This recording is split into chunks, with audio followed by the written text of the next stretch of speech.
వెంతగా అర్థించినా నా నిర్ణయం మారదు. ఎందుకంటే నందిని విషయంలో ఓ నిర్ణయం తీసుకున్నాను. మీ నిర్ణయాన్ని మీరు మార్చుకోవాలి. కుదరదు. నందిని నా చేతిలో చావడం అనేది నిశ్చయం. కాలసంధి సమయంలో 10వ ఘడియలో నందినికి వ్యతిరేకంగా పూజ జరిగి తీరుతుంది.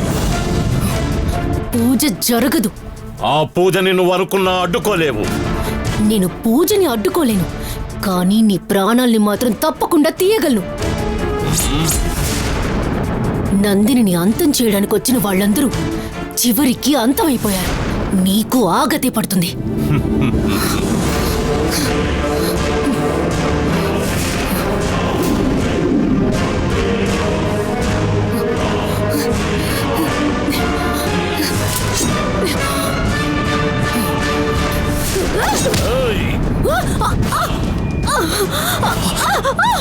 సంధ్య,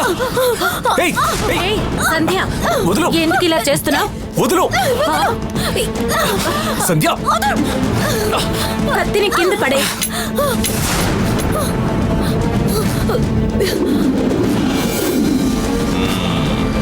ఆ నందిని బారి నుంచి ఈ స్వామి మనల్ని కాపాడబోతున్నారు. ఆయన ఎందుకు చంపాలని చూస్తున్నావు?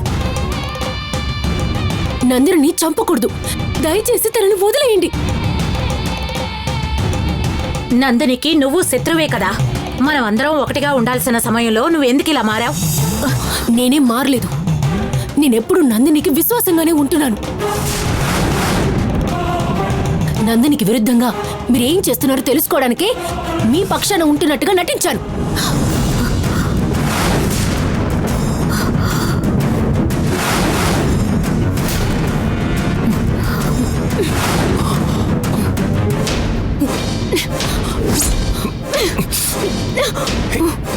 నేనున్నంత వరకు నందిని అంతం చేయలేరు.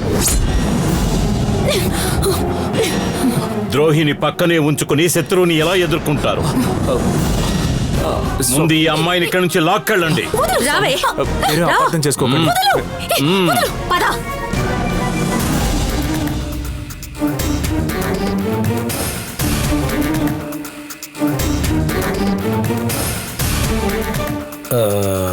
లీలా,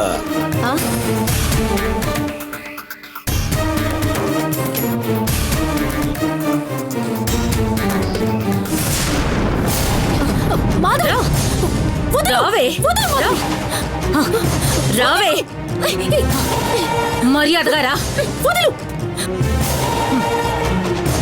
రమ్మంటున్నాను కదా. రావే.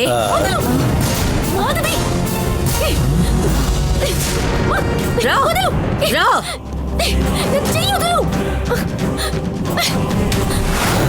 రావే, రా. ఏంటన్నా ఇది?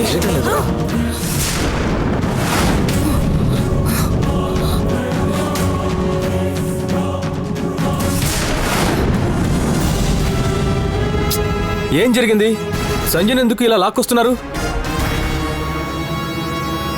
అడుగుతున్నాడు కదా, చెప్పండి. తను ఎవరో తెలిస్తే నువ్వే మెడ పట్టుకొని తన్ని బయట గెంటేస్తావు.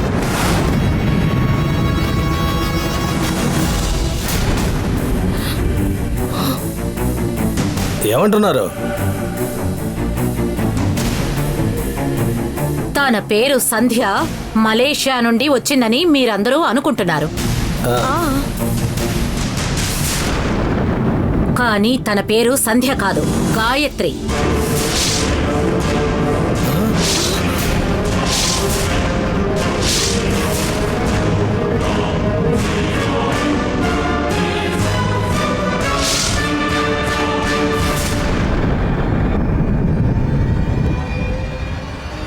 నందినికి తోడుగా ఉంటాడే ఒకతను పశుపతి.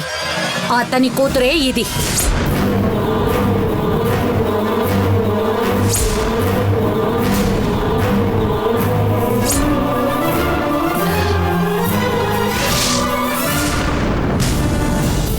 సంవత్సరాల ముందు అనాథాశ్రమంలో ఉన్న దీన్ని మలేషియా వాళ్ళు దత్తత తీసుకున్నారు.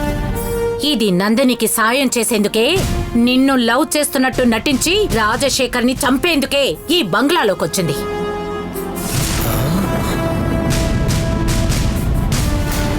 ఇదంతా తెలిసి కూడా ఎందుకు రాజశేఖర్ తన్ని ఇంట్లోనే ఉంచుకున్నారని మీరు అడగొచ్చు.